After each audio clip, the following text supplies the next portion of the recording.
Hello, I am Ngan from Quang Radio and Television, and welcome to QRT News 2018 with the following headlines. Provincial leaders offered incense at the Martyrs Cemetery.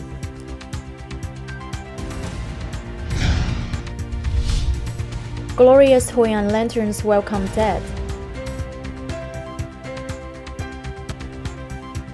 Mậu Spring Newspaper Festival and Children's Paintings Exhibition about traffic safety.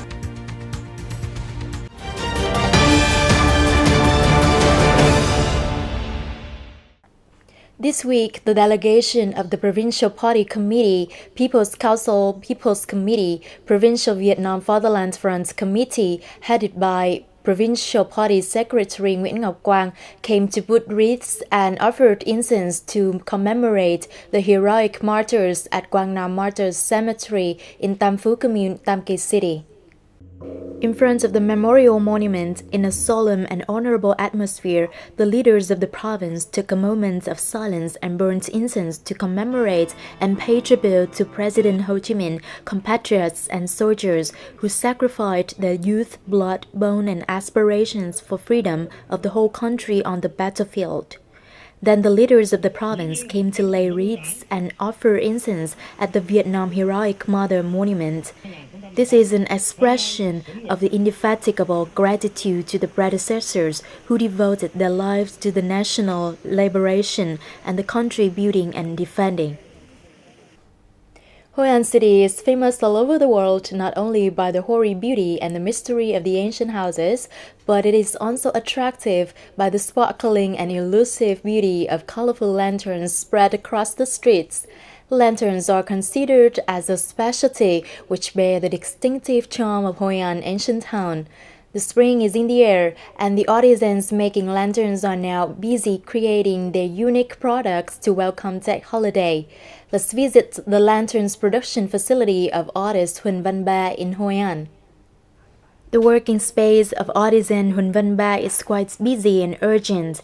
The facility has 10 employees divided into different stages to form a complete lantern. Mr. Huỳnh Văn Trung, the son of artisan Huỳnh Văn Ba, said that during that holiday, the demand for lanterns goes up, so his family have to innovate more new models and patterns with embroidered flowers and wishes to meet customers' need. This year, we invested more new models to serve the needs on the traditional Lunar New Year. In addition to embroidered apricot flowers, other patterns such as embroidered wishes of poets are developed to enrich the image of the lanterns. Compared to other crafts, lanterns require very detailed meticulousness. In order to create a beautiful and durable lantern, all steps must be done carefully and precisely, from bamboo whittling to base forming or silk gluing. Especially when gluing the silk, you have to be really light-handed and skillful because silk material is easy to be grazed and ruffled. You also need to create the distension for the surface so that it won't be torn apart while being folded or opened. In order to have a beautiful lantern, makers need to be elaborate. For example, in the stage of forming the frame, the bamboo must be shaped properly, or while gluing the silk, you need to tighten it. Lantern models need to be changed frequently to avoid the boredom, attracting customers. That is an occasion for Hoi An's lanterns to show off the new clothes and a chance for visitors to enjoy the exhibition and admire the beauty. This is also the time for the lantern makers to welcome a warmer Tet after hard working days with the craft. These days, lanterns makers have to work extra time to make products for customers' orders at the Lunar New Year. This is also an opportunity to increase the income for the family. This year, Hoi An Old Town is immersed in the colorful banquets of lanterns. Lanterns made from the hearts of Hoianese will glorify and adorn for the spring of the city along this romantic Hoi River. From the 7th to the 20th of February, the Department of Culture, Sports and Tourism coordinated with the Provincial Board of Traffic Safety to organize the Mậu Spring Newspaper Festival 2018 and the Children's Paintings Exhibitions about traffic safety. Mautos Spring Newspaper Festival takes place at the Library of Quang Province. The exhibition space consists of 300 newspapers, books, magazines, and publications with rich content, multicolor, focusing on topics such as the Communist Party of Vietnam historical paths, Vietnamese generals through the periods, and achievements of Mậu Thân Campaign 1968, Quang Nam's culture and luminary, and the sea sovereignty of Vietnam. Coming to the Spring Newspaper Festival, the public has a panoramic view of the political, cultural, security, and national defense events of the party, the state, and Quang Nam Province through historical periods. On this occasion, the Spring Newspaper Festival will also display 50 children's paintings selected from the National Children's Painting Contest about traffic safety, which organized by the Center of Research, Preservation and Promotion of Vietnamese National Culture and the National Traffic Safety Committee. Earlier this week, the Tam Kỳ Photography Club cooperated with the Tam Thanh People's Committee to open Tam Thanh New Day photo exhibition to welcome the Mautos Spring of 2018. The exhibition consists of 60 photos taken by members of the Tam Kỳ Photography Club, recording the moments of life and culture of Tam Thanh Coastal Village. In addition, there are many photos taken at the important and prominent cultural events which happened at this place in the past time, such as the Kite Festival in 2017, the Asian Youth Delegation, the delegation of South Korea President's Lady, domestic and foreign tourists to the village, and so on. The photos displayed along the road to Tam Thanh Mural Village are considered as the highlight, attracting visitors to the first fresco village of Vietnam during the Lunar New Year 2018. The exhibition will take place from February 12 to March 2nd, 2018.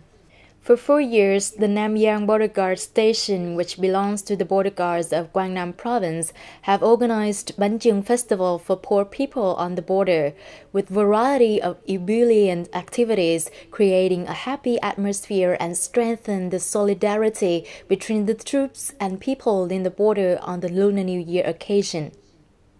In the early morning, despite the freezing cold in the border area, Miss Polong U Contoron Village, La Ye Commune, and 10 members of the team gathered in Nam Giang Border Guard Station to participate in the Chung Cake Festival for poor compatriots on the border.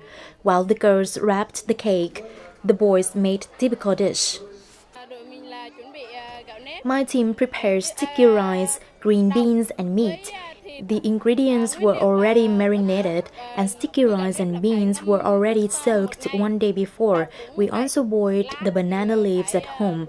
All is prepared for the competition. I am very happy. I wish the poor households can have a fuller and warmer Tet. This year, there are 13 participating teams from 10 villages of La Ye and Dak Toi Commune, Tam Giang District, and the Nam Giang Border Guard Station, together with the schools in this area. Going through 4 times organized, the festival has truly become the brand name of the Nam Giang Border Guard Station in the series of activities Border Spring Heartwarming Compatriots launched by the Border Guard Command. Besides the main highlight of Bánh Chưng wrapping and cooking contest, today the festival is also expanded with other activities such as Highland cuisine contest, cultural musical exchanges, sports competitions, folk games, etc. They are actively participated by ethnic minority and border guard soldiers, creating a warm atmosphere between the inhabitants and the troops. I am a border guard performing the task of protecting the national border security. In this spring air, I feel very happy and excited because the unit has created a cozy atmosphere for me and my comrades gathered together, reducing the sadness of being away from home. However, we still perform well the assigned tasks, protecting the national security. Nearly 1,300 Bánh Chưng were handed over to about 100 poor families of Dak Toi and La Ye communes. Although they are not big presents, they had a part of lighting up the warmth for the ethnic minorities in the traditional Tet holiday. During the spring of 2018, the border guard station of Nam Giang cooperated closely with party committee of two communes Laye and Dak Toi to conduct activities welcoming the new year. The most outstanding is the program of green chung cake for border people. For the soldiers, they are well determined with the defined task of stabilizing the border, helping people to have a happy spring festival. Another spring is coming. In the remote border areas, the ethnic minority of Cơ Tu Ve Taring of Nam Giang District, Quang Province, have been united and are helping each other to have a complete and peaceful Tet. And in the springtime, they have been together with the border guards to keep the Pacific for the frontier of the country. The story about Bánh Chưng Festival for poor compatriots on the border in Nam Giang has wrapped up today's bulletin. You can rewatch our program on the website qrt.vn. Thank you for your attention and see you next time.